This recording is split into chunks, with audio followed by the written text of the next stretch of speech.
Hey everybody. So today we are going to be starting our very last unit of the year, which is trigonometry. So I have the packet pulled up on the screen. If you haven't already printed it off, I would suggest that you do that, or if that's not an option, just grab some notebook paper so that you're able to take notes today. So what is trigonometry? Trig is the study of angles, and honestly, we could spend an entire year just in trigonometry. Obviously, we don't have time for that though. So my goal for you guys, especially because we're doing this via distance learning, is to review a couple of the basics. So some of this should look pretty familiar from last year, and then introduce you to just a couple of new things so that you have a good solid foundation going into AFM or AFM honors next year, where you'll dive a lot deeper and do a lot more with trig. So again, a lot of this is going to look like review. We're just kind of skimming the surface of trig to set you up for next year. So we're going to focus our study of trig mainly on right triangles. So before we actually get into the first section today, I just want to review two quick things about right triangles. So a right triangle is a triangle, obviously, that has a right angle in it. So the two sides of the triangle that create that right angle, we call those the legs of the right triangle. And then the other side of the triangle, so you have the two that create the right angle. That other side that's across from your right angle, that's called the hypotenuse. And that's always going to be the longest side of your right triangle. And the way that the three sides are related, we actually used this a little bit in the last unit, is by the Pythagorean theorem. And the Pythagorean theorem says that a squared plus b squared equals c squared. And remember that c is always the hypotenuse. So c is always the longest side of the right triangle. The a and the b are always your legs. Okay, so that's just a relationship between the three sides of a right triangle. And it lets you find a missing side when you know two of the sides. So we're going to be using that a lot today in our first section. All right, so our first section of this unit is just a review of the three big trig ratios. So when we talk about a ratio is a comparison between two quantities. A trig ratio specifically is a comparison between two sides of a right triangle. So in this box, we're using angle B as kind of our reference point. So we're finding the sine, cosine, and tangent formulas for angle B. So the sine ratio for angle B, that's what this is, sine of B. That ratio is the length of the leg that's opposite of angle B divided by the length of the hypotenuse. So from angle B, the opposite side would be this one right here. And then the hypotenuse is always across from the right angle.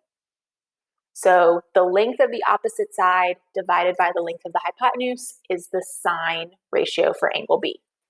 The cosine ratio for angle B is the length of the leg adjacent to angle B. So that's the leg that's actually touching angle B divided by the hypotenuse. And then the tangent of angle B is the length of the opposite leg divided by the length of the adjacent leg. So opposite and adjacent, those two labels are with respect to angle B, right? From angle B, the triangle has two legs. From angle B, this is the opposite leg, and the green one is the adjacent leg. So a little acronym that you might remember from last year that we use with trig is SOHCAHTOA. This is just kind of a easy way to remember what the three ratios are. So what it stands for, SO stands for sine equals opposite over hypotenuse. The c is cosine equals adjacent over hypotenuse, and TOA, tangent equals opposite over adjacent.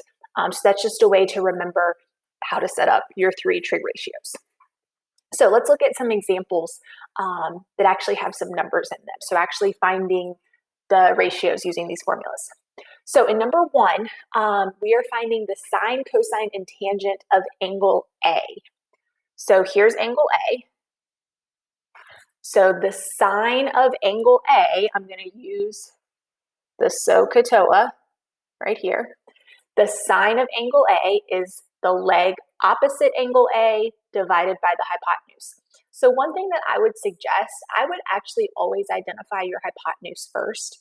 So in this one, here's our right angle. The hypotenuse is always straight across from the right angle, so the hypotenuse is the 17. Our two legs here are the 15 and the 8. So the 8 is the leg that's across from angle A. That's our opposite. The 15 is the leg touching angle A, so that's our adjacent. So to find the sine, cosine, and tangent ratios for angle A, we literally are just plugging into those three formulas. So sine is opposite over hypotenuse, which would be 8 over 17. Cosine is adjacent over hypotenuse, 15 over 17. And tangent is opposite over adjacent. Easy as that. So when all three of your sides are already labeled for you, you're literally just plugging those numbers into the three ratio formulas. All right, so in number two, we're doing the same thing. We're finding the sine, cosine, and tangent ratios for angle X this time. But you'll notice in this one that we're actually missing one of the legs. So just like in number one, I'm going to identify my hypotenuse first. So the 25 is my hypotenuse. The two legs here are going to be the 24, and we don't know what that other leg is. That other leg is our opposite leg from the X. 24 is our adjacent leg. So before we can figure out our sine, cosine, and tangent ratios, we need to use the Pythagorean theorem to find that missing side. So since I'm looking for a leg, I'm going to be looking for either A or B in the Pythagorean theorem. It doesn't matter which one you choose. I'm going to choose A. So A squared plus the other leg is 24. 24 squared equals 25 squared. So I'm going to subtract 24 squared from the other side. That would give me 49. And then the square root of 49 is 7. So my opposite side is 7. And now I have all three numbers. Now I just plug in to figure out my ratios. So from angle X, sine is opposite over hypotenuse, 7 over 25. Cosine is adjacent over hypotenuse, 24 over 25. And tangent is opposite over adjacent. Okay, so if you're missing one side of the triangle, but you have the other two, the Pythagorean theorem is how you find that third side of a right triangle. All right, so the last couple of these. So in these, we're doing the same exact thing, but instead of finding all three trig ratios, we only have to find one specific ratio for the indicated angle. Just kind of a notational thing here. This symbol that you see, it's like a 0 with a swoop through it. That's the Greek letter theta.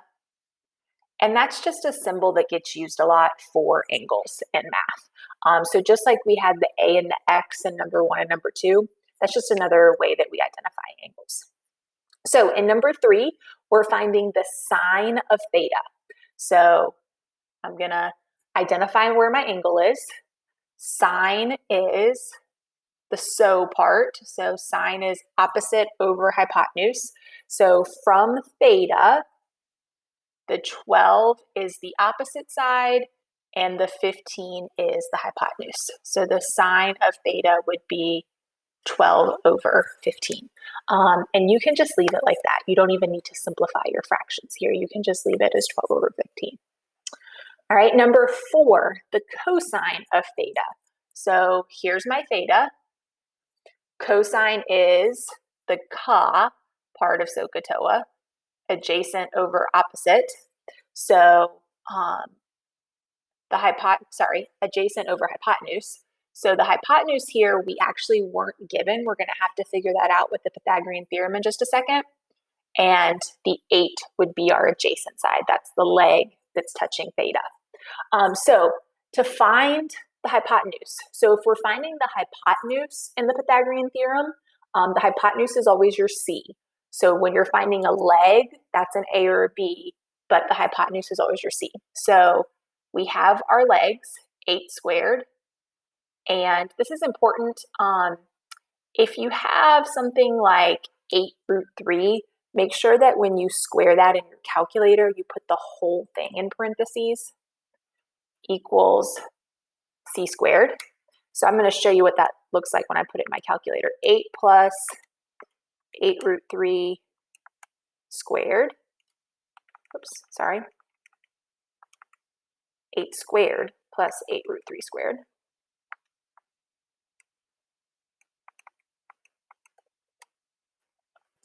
So notice when I put that in my calculator, you see how I put the 8 root 3 in parentheses? We want to square that whole side. So make sure that you put that whole thing in parentheses before you put the squared on. So 256 is C squared. And that would make C the square root of 256, which is 16. So that's our hypotenuse. And then cosine is adjacent over hypotenuse. So 8 over 16. If you wanted to simplify that, it would simplify obviously to 1/2. Either answer is totally fine. All right, let's do a couple more of those. So in number 5, we're finding the cosine of theta. So the triangle here is kind of oriented funny. If you're not sure about which side is your adjacent and which side is your opposite, I would suggest always starting with the hypotenuse and kind of doing process of elimination. So in this triangle, these are the legs. Those are the two sides forming the right angle. That means that the 25 is the hypotenuse. Between the two legs, the 7 is the one that's touching the theta, so that's the adjacent. And then the one that we're not given is the opposite. In this problem, though, we're being asked for cosine, and cosine is adjacent over hypotenuse. So we already have both of those. So even though we weren't given the third side in this triangle, we actually don't need it because the opposite side doesn't matter if all we're trying to find is cosine. So cosine here would just be 7 over 25. All right, and last one of these, number 6, the tangent of theta. So again, this time the triangle's oriented a little differently. So I would always start by finding your hypotenuse. Hypotenuse here across from the right angle is the 6. And then our two legs. So the leg touching theta is the adjacent leg. The leg across from theta is the opposite leg. Tangent is the TOA part. So opposite over adjacent would be 4 divided by 2 root 5. And again, you can leave your answer just like that. You can leave the square root exactly where it is. You don't have to simplify it or put it in your calculator or anything. Okay, so in all of these problems, we were finding the ratios and we didn't really know what the angles were. The angles were kind of arbitrary. We were using A, B, and theta, and X as our angles. The last part of this section, and this is actually the part that I think kind of makes all of this useful, is kind of working the other way. So you'll notice in these 3 pictures that we actually have measurements for the angles, and we're going to be using Trig now to find missing side measurements. So instead of finding the Trig ratios, we're actually going to use the ratios to find the lengths of the sides. So in order to do this, you're going to need a calculator that has sine, cosine, and tangent buttons on it. So graphing calculators do. They're right here, sine, cosine, and tangent. If you have an iPhone, I'm not sure if the Android phones do this or not. I'm sure that they probably do. If you turn your iPhone calculator sideways, you'll have the sine, cosine, and tangent buttons. And if neither of those work for you, you can also go to desmos.com/scientific. That'll give you a calculator that does sine, cosine, and tangent. If you're using a graphing calculator, you have to make sure that your calculator is in degree mode. Otherwise, you will get every single one of these problems wrong. Once you change it right now, it should stay that way. But the way that you put it into degree mode, press the mode button. And when you scroll down to that third row where it says radian and degree, just make sure that the degree, is what's highlighted. So if radian is highlighted, then scroll over to degree and hit enter, and then that'll highlight the degree. That's how you know that you're in degree mode, okay? All right, so how do we use Trig to find missing sides? So I'm gonna rewrite up here, we're gonna need this in just a second, my SOHCAHTOA relationship. All right, so number 7. So we can't use the Pythagorean theorem because in order to use the Pythagorean theorem, we have to know 2 sides of the triangle. And in these, we actually only know one side, but we know an angle. So what we're gonna do is set up a very short little equation using a trig ratio. So the angle that we're given in number 7 is the 60 degrees, okay? So from the 60 degrees, x is the opposite side of the triangle, and 16 is the hypotenuse of the right triangle. Opposite and hypotenuse give us the sine ratio. So the sine of 60 degrees, that value, that ratio is equal to x over 16. Now you're probably like, well, I don't know what the sine ratio for 60 degrees is. That's what your calculator's for. So what we're gonna do is type in sine. So I'm gonna hit the sine button, 60 degrees, and hit enter. And for most trig ratios, it's gonna give you a very long decimal like this. Very few of them are gonna be nice little even numbers. So we're gonna take the first 3 numbers after the decimal, so 0.866, and use that as our sine of 60 degrees. Equals x over 16. And then to solve for x, to find that missing side, we just need to cross multiply the 16 to the other side. So 16 times 0.866 will give us x.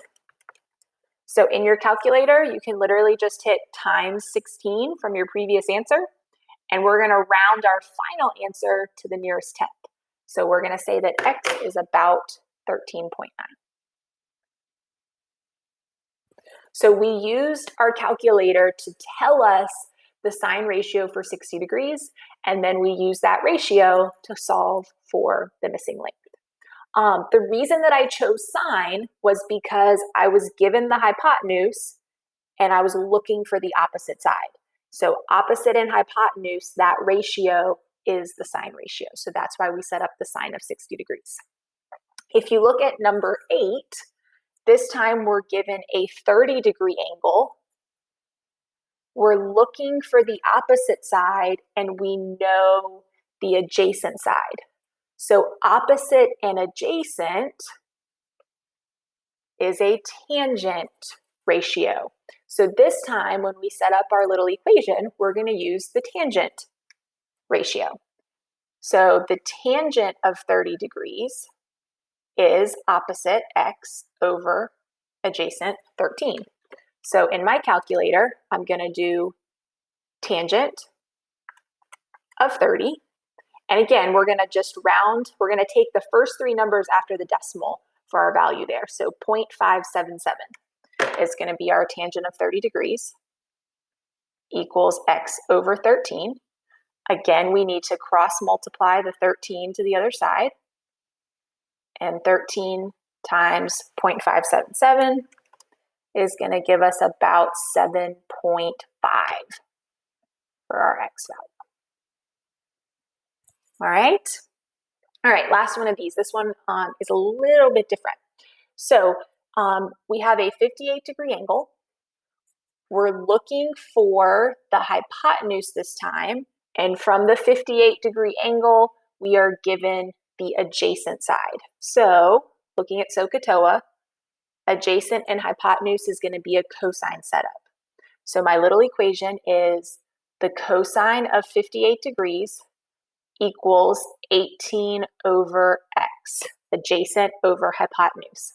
So you'll notice that my x is in the denominator this time, so that's going to affect a little bit how we solve our equation. But first thing I need to do is find the cosine of 58 degrees. So I use my calculator to do that. It's about, if I round to 3 decimal places, that's actually going to be 0.530.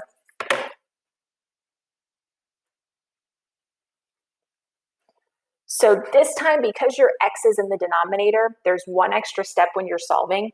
So you have to cross multiply the x. But then we need to get rid of the 0.530.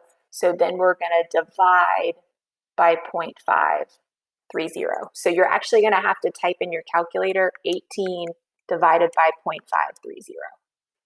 And that'll give us our approximation. So if we round that, it's about 34.0 would be our side.